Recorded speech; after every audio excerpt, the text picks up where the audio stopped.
Threw everything at us, but we made the right call, said Max Verstappen. Yeah. You have to get the basics right. You cannot tell someone to box and you have a tire missing. I mean, I feel like you've seen this, like the meme for, it was trending on Twitter a while back. It was Asha doing the watch this. Watch this. So I feel like you can't mess up pit stop. Ferrari like, watch this. Ferrari becoming the banter team. I think wearing red, there's something about teams that wear red. Something about teams that wear red. They're always the banter teams. I mean, Ferrari, if they can be consistent, I feel like if Ferrari were as consistent as Red Bull, like off the track, the season will be very interesting. it will would be very.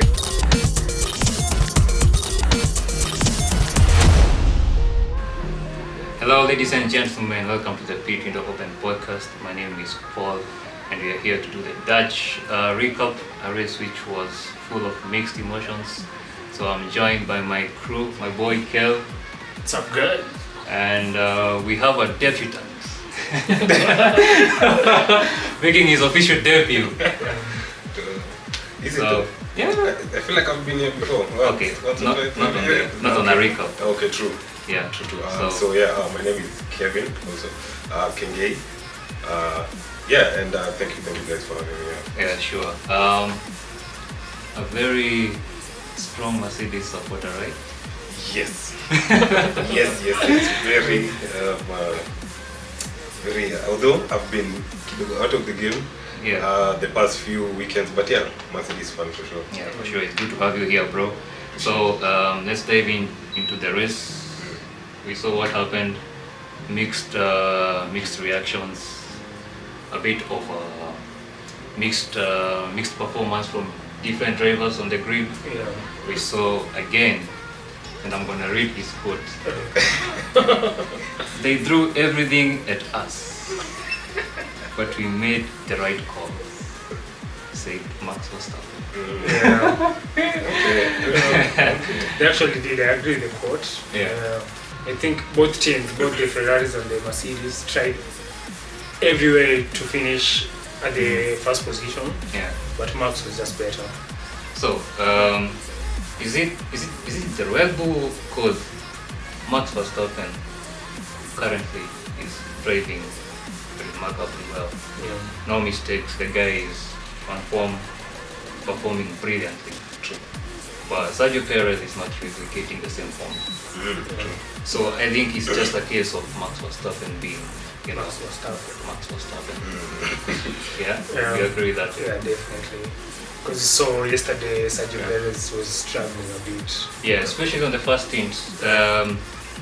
Max pulled away, Charles Leclerc pulled away. Yeah. And for the first 15-20 laps, it was like, it's a race of the two against the rest. Sainz started dropping to the clutches of Hamilton, and Charles Leclerc was just trying as much as he could to get it into the DRS of Max, but Max was... He couldn't keep up. Yeah, he couldn't keep up. So, another superb drive by Max, extending his World Championship, guys, to how many points? I know. 500 and something? I just know the gap. I'm not sure. The gap is like 80 plus at the moment, right? Yeah, so to the runners up, Yeah. Tough. So Kev, on Max. So in the beginning of the season, definitely the Ferrari were very quick, but currently it's Red Bull who have their hands on both the drivers and the constructors championship. On merit, by the way. So do you feel like Max can lose it now? Now it's going to be tough. Honestly speaking, I don't see how. Given the momentum, if it was the Ferrari up there, but because of who Max is, how he's performing. I mean, he's just at the top of his game. I feel like right now, and I don't see him fumbling. And credit to the Red Bull as well, because even on strategy-wise, they're making the right calls. Although yesterday, I'm gonna say I feel like the Mercedes were better on strategy. They made the right tire calls. Up until the safety car happened. Yeah. But before the safety car happened, we're gonna visit on that pretty soon. Everybody was hoping the Mercedes when they changed to the hard tire. They were so rapid. The second stage, they were favorites to win the race. I remember Russell put on the hard tires and did the fastest lap. Yeah. They were exchanging in between Hamilton and Russell. Fastest lap, fastest on the hard tire. Yeah. So regarding the question just asked Kev regarding if Max can lose it, do you think Red Bull can lose the drivers' constructors championship? No way. Really? I don't think so. Because it's like the points that the gap from Red Bull's Ferrari and the constructors championship is so big. Yeah. Or you think otherwise? Yeah, I think they pulled a 2016, 2017 Golden State. And the Ferrari are going to come from 3-1 down to take it. The constructors? I think when it comes to Red Bull, one driver is great. Okay. The other one is good. Yeah. But when it comes to, Red Bull, one driver is great, the other is good. But Ferrari, the both drivers are at par.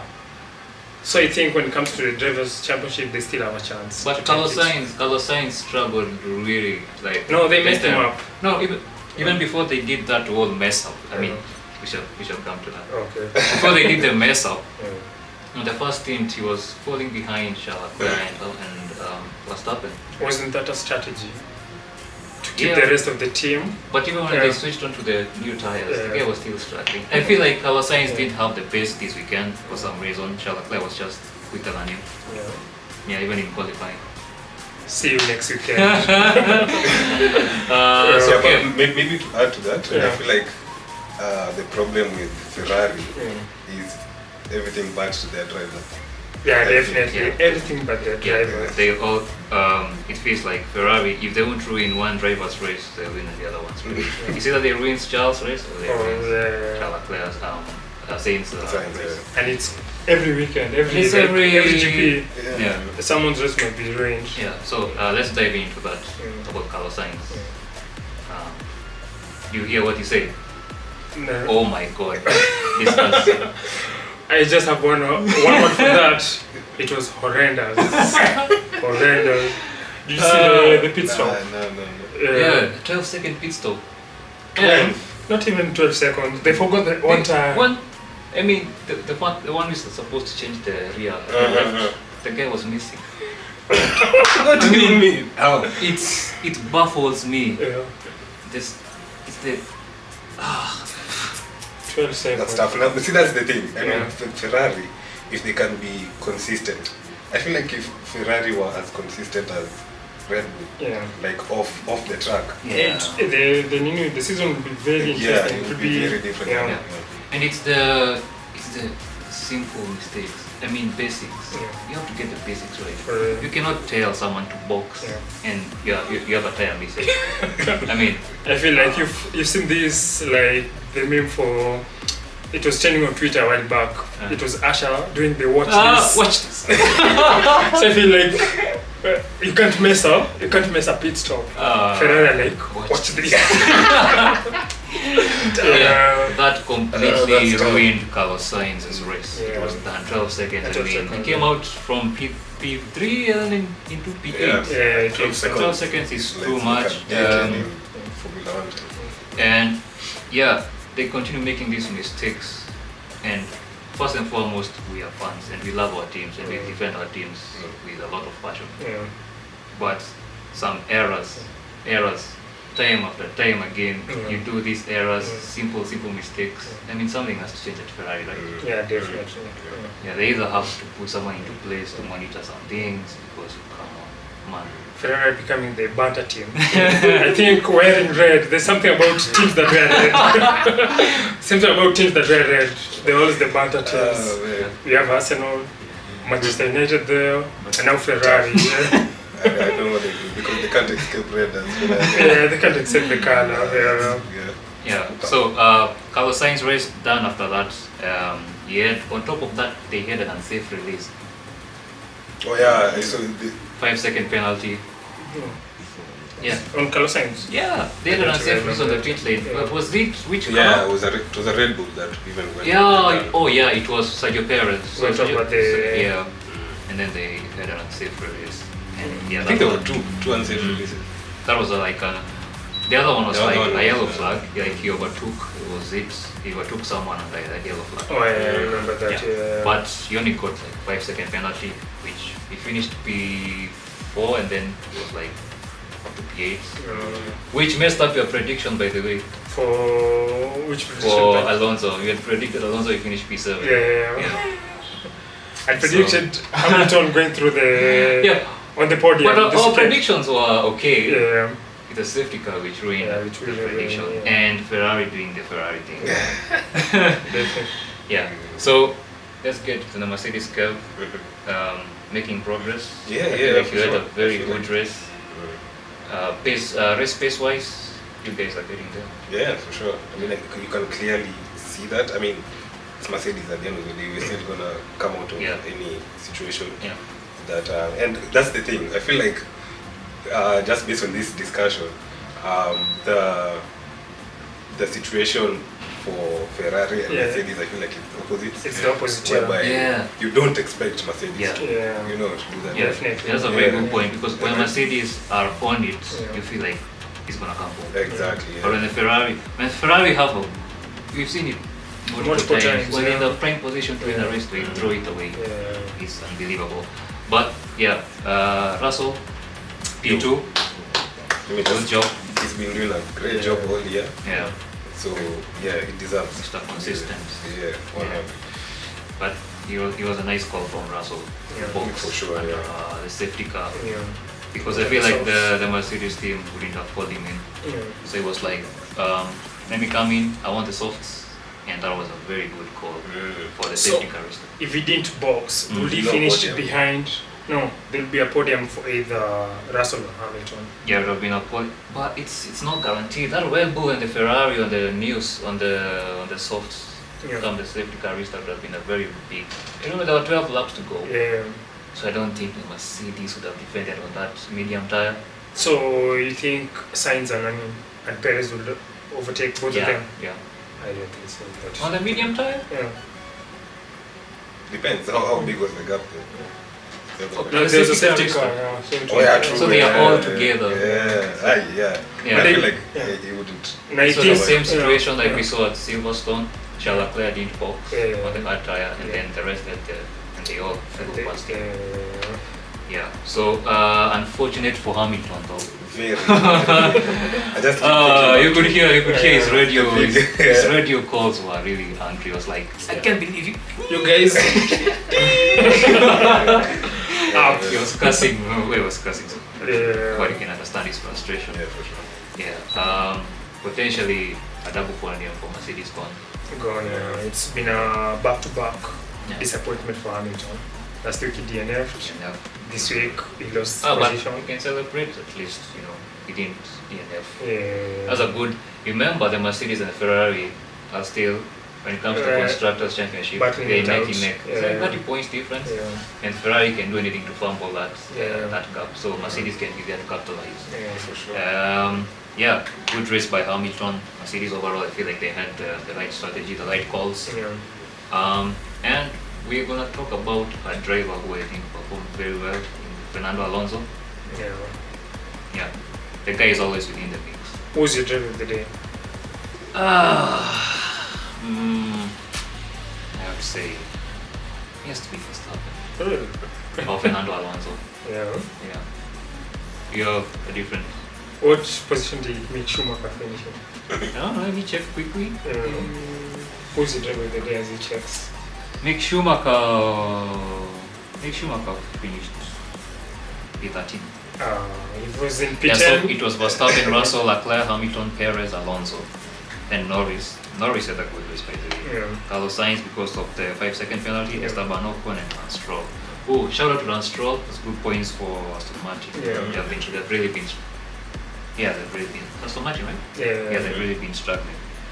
But Esteban Ocon, Fernando Alonso, Alpine's doing very well again. Yeah, I predicted that. Yeah. They are back-to-back, right? You see, they have 3 points.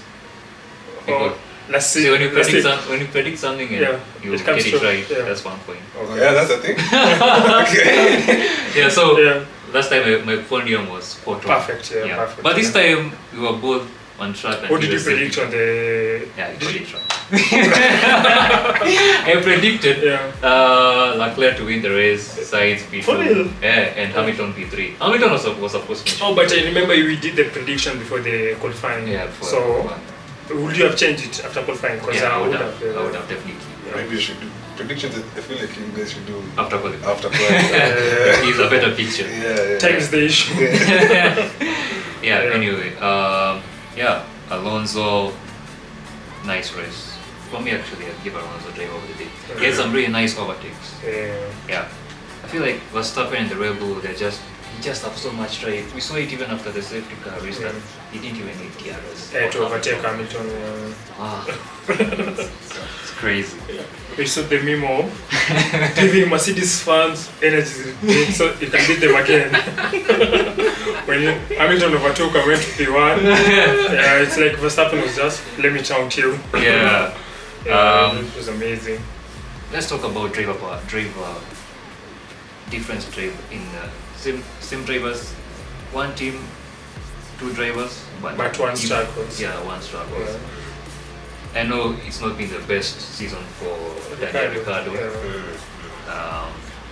And Norris P7, Ricciardo. I have to go. I have to accept cookies.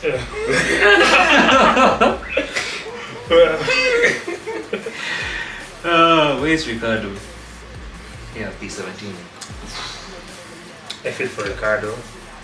But first you saw. I feel like Ricciardo is a good. It's a good driver. We've seen it multiple times. Yeah. I just feel like he hasn't.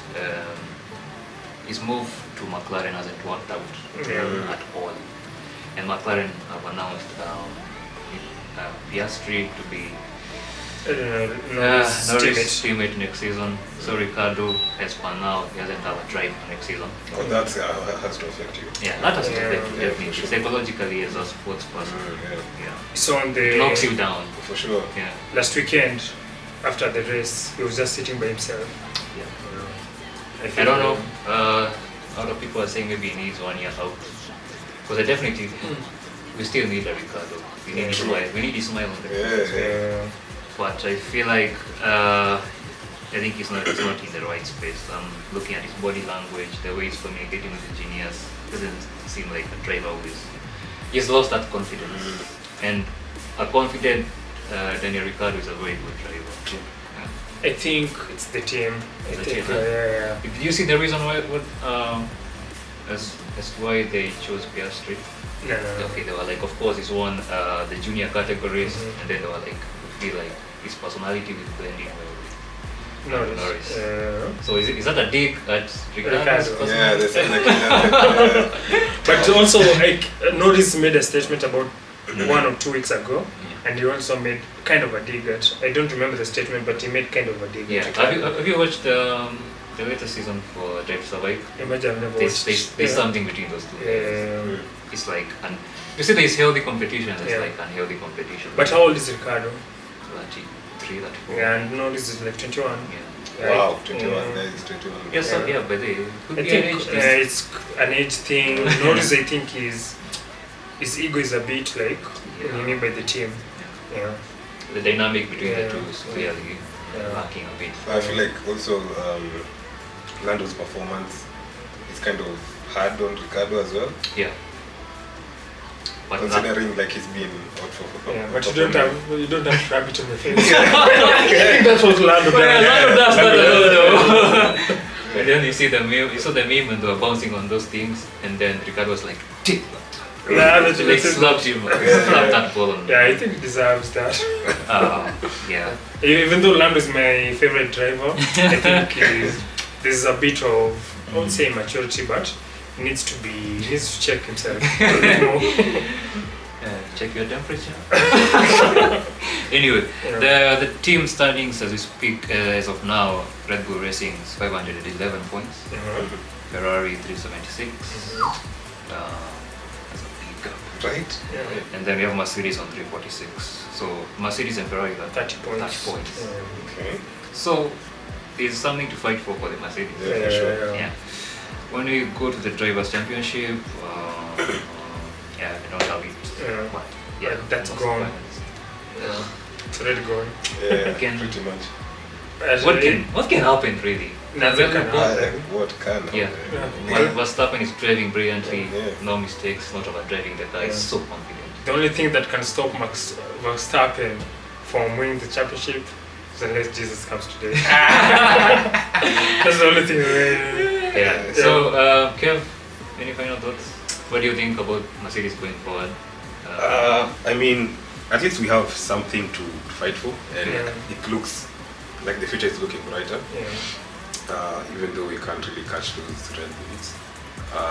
But yeah, also props to the Red Bull team, props to Max. I mean, just a great season really. Yeah. And for Mark, I mean, we're always going to fight. I feel like. So, Yeah, definitely. So yeah, man. So it's looking upwards. Yeah. For sure. Yeah. We rise. Still we rise. Still we rise. Yeah. I feel like that's like the motto for that, and that's also honestly why I support Mercedes as a team, because there's that level of of class, of professionalism, of that grit, Competence. and just like day-to-day consistency. But yeah, man. It's looking up. We'll definitely catch those Ferraris on the constructors. That's my season prediction. Yeah, that's a nice prediction. I actually believe so too. Yeah, it could happen. That point cap is not a big. Yeah. Okay. Final thoughts on the Red Bulls. The Red Bulls, they did what they always do. They didn't surprise anyone. Max Verstappen was to win this. I think, the season is done for them. They've won the Drivers' Championship and the Constructors' Championship. So it's already done. Yeah. And that's your lot, guys, for the Ferrari fans. Let's hope Monza brings a bit of joy, because it's been your boy Paul and my host. Till next time, guys.